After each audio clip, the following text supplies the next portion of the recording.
High മക്കൾസ്, Christmas എക്സാമിന് ഏറ്റവും important ആയിട്ട് ഓരോ ചാപ്റ്ററിൽ നിന്ന് വരുന്ന കുറച്ച് ക്വസ്റ്റ്യൻസ് അല്ലെങ്കിൽ കുറച്ച് ടോപ്പിക്കുകൾ പറഞ്ഞാലോ.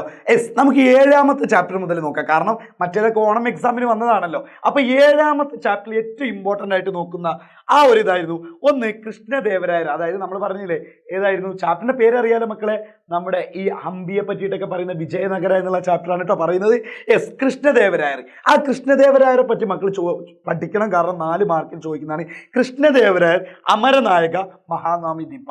ഇതാണ് ആ ചാപ്റ്ററിൽ ഏറ്റവും ഇമ്പോർട്ടൻ്റ് ആയിട്ട്. മറ്റുള്ളത് ചോദിക്കില്ല എന്നല്ല, സാക്രഡ് സെന്റർ പുണ്യകേന്ദ്രത്തെ പറ്റിയിട്ടൊക്കെ ചോദിച്ചിട്ടുള്ളതാണ്. പക്ഷെ ഞാൻ ഏറ്റവും കൂടുതൽ ഇമ്പോർട്ടൻ്റ് ആയിട്ട് പ്രീവിയസ് ഇയറിൽ ചോദിച്ച കുറച്ച് ക്വസ്റ്റ്യൻസ് ആണിത്.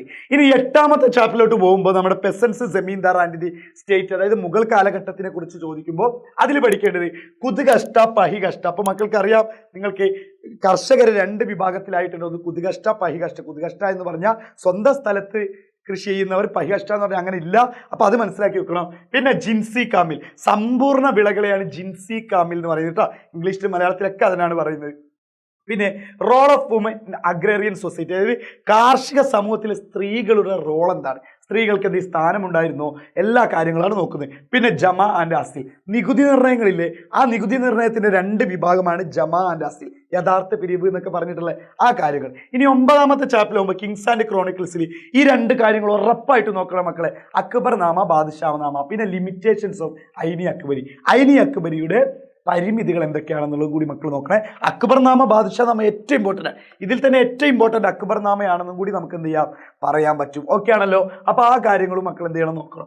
ഇനി 10ാമത്തെ ചാപ്റ്ററിലോട്ട് വന്ന കൊളോണിയൽസ് ആൻഡ് കൺട്രി സൈഡിൽ നോക്കിയാൽ ആരാണ് ജോട്ടേദാറുകൾ. ജോട്ടേദാറുകൾ ആരാണെന്നുള്ളത് അല്ലെ, നോർത്ത് ബംഗാളിലുള്ള പെസൻസ്, അത് എങ്ങനത്തെ റിച്ച് പെസൻസ് ആണ് ജോട്ടേദാറുകൾ എന്ന് പറഞ്ഞു. പിന്നെ പെർമനന്റ് സെറ്റിൽമെന്റ്, അതായത് ശാശ്വത ഭൂനികുതി വ്യവസ്ഥയും റൈറ്റ് വാരി സെറ്റിൽമെന്റ്, റൈറ്റ് വാരി സമ്പ്രദായം, അതായത് ബ്രിട്ടീഷുകാർ നടപ്പിലാക്കിയ എന്ത് സംഭവമായിരുന്നു, നികുതി നയങ്ങളാണ്, അല്ലെങ്കിൽ നമ്മൾ പറയുന്ന ടാക്സ് സിസ്റ്റമാണ്. ഈ കാര്യങ്ങളൊക്കെ എന്ത് ചെയ്യുക, മനസ്സിലാക്കി വെക്കുക. പിന്നെ 5th റിപ്പോർട്ട്, 5ാം റിപ്പോർട്ട് അല്ലെ, ബ്രിട്ടീഷുകാർക്ക് എഴുതിയ 1002 പേജുകളുള്ള ആ റിപ്പോർട്ടുകൾ, അതും എന്ത് ചെയ്യണം നോക്കണം. 5th റിപ്പോർട്ടൊക്കെ എപ്പോഴും എക്സാമിന് ചോദിക്കുന്നതാണ്. ഈ ചാപ്റ്ററിന് ഏറ്റവും കൂടുതൽ ചോദിച്ചിട്ടുള്ളത് 5th റിപ്പോർട്ടാണ്. ഏറ്റവും കൂടുതൽ എന്ത് ചോദിച്ചിട്ടുള്ളത് കേട്ടോ. അപ്പൊ അത് നോക്കണം. പിന്നെ നേരെ 11ാമത്തെ ചാപ്റ്ററിൽ rebels and Raj. Rebels and രാജിൽ നോക്കുമ്പോൾ മക്കൾ കൃത്യമായിട്ട് പഠിക്കേണ്ട പ്രധാനപ്പെട്ട കാര്യങ്ങളാണ്. ഒന്ന്, images related to the revolt, അതായത് 1857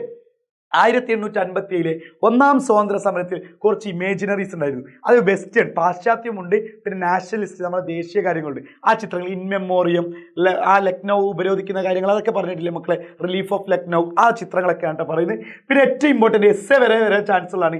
1857 1ാം സ്വാതന്ത്ര്യ സമരത്തിന്റെ റീസൺസ്, കാരണങ്ങൾ എന്തൊക്കെയാണെന്ന് കുറച്ച് വിശദീകരിക്കാനുണ്ടാവും. അത് പഠിച്ചേക്കണം. ഇനി 12ാമത്തെ ചാപ്റ്ററിനാണ് മക്കളെ എസ്സേ ക്വസ്റ്റ്യൻ വരുന്നത്. 12ാമത്തെ ചാപ്റ്ററിന് എസ്സേ ക്വസ്റ്റ്യൻ എന്തായാലും ഉണ്ടാകുന്നതാണ്. ആ എസ്സേ ക്വസ്റ്റ്യൻ ഏതൊക്കെയാണെന്നുള്ളതാണ് നമ്മൾ പ്രധാനമായിട്ട് നോക്കേണ്ട. എസ്സേ ക്വസ്റ്റ്യനുകൾ ഏതൊക്കെയാണെന്ന് വെച്ചാൽ, ഒന്ന്, ഈ 3 കാര്യങ്ങൾ കൂടി ഉൾപ്പെടുത്തിയിട്ട്, അതായത് ഗാന്ധിജിയുടെ ഏർലി ലോക്കൽ സ്ട്രഗിൾ, ആദ്യകാല സമരങ്ങൾ നോക്കണം. പിന്നെ നോൺ കോപ്പറേഷൻ മൂവ്മെന്റ്, നിസ്സഹകരണ പ്രസ്ഥാനം, പിന്നെ ഉപ്പ് സത്യാഗ്രഹം, സാൾട്ട് സത്യാഗ്രഹം, പിന്നെ ക്വിറ്റ് ഇന്ത്യ മൂവ്മെന്റ് കൂടി എടുക്കുക ചോദിക്കാറുണ്ട് കേട്ടോ. ക്വിറ്റ് ഇന്ത്യ മൂവ്മെന്റ്, ഈ 4 കാര്യങ്ങൾ ഏറ്റവും ഇമ്പോർട്ടൻ്റ് ആയിട്ട് 12ാമത്തെ ചാപ്റ്ററിൽ നോക്കണം. അപ്പൊ 7 മുതൽ 12ാമത്തെ ചാപ്റ്റർ വരെ എന്തൊക്കെയാണ് പഠിക്കേണ്ടത്, എന്തൊക്കെയാണ് സെറ്റ് ആക്കേണ്ടത്, ഏതിനാണ് ഇമ്പോർട്ടൻസ് കൊടുക്കേണ്ടത് എന്നുള്ളത് ഒന്നും പഠിക്കാത്തവർക്ക് വരെ ഒരു 35-40 മാർക്ക് വാങ്ങാൻ പറ്റിയ രൂപത്തിലുള്ള ടോപ്പിക്കുകൾ നമ്മൾ എന്താക്കി തന്നിട്ടുണ്ട്, സെറ്റാക്കി തന്നിട്ടുണ്ട്. ഓക്കെ അല്ലേ മക്കളെ. അപ്പൊ ക്രിസ്മസ് എക്സാം നമ്മൾ അടിപൊളിയാക്കും, തൂക്കിയെടുത്തെറിയും. പിന്നെ ഞായറാഴ്ച അതിന്റെ പ്രഡിക്ഷൻ ലൈവും കാര്യങ്ങളൊക്കെ വേറെ തന്നെ ഉണ്ടാവും. ഓക്കെ അല്ലേ മക്കളെ, സെറ്റ്.